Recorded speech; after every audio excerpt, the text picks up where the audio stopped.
ভোলায় বাসাবাড়ি থেকে একের পর এক ধরা পড়েছে ভয়ঙ্কর বিষধর সাপ রাসেলস ভাইপার। এতে সাধারণ মানুষের মাঝে সৃষ্টি হয়েছে আতঙ্ক।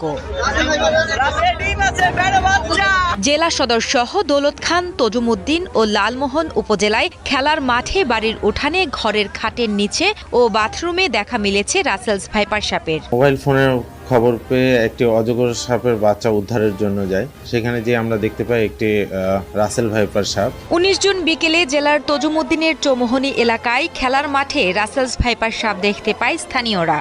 একই দিন সকালে ভোলা সদর উপজেলার পূর্ব ইলিশা ইউনিয়নের একটি বাড়ির উঠানে দেখা মিলে বিষধর রাসেলস ভাইপারের।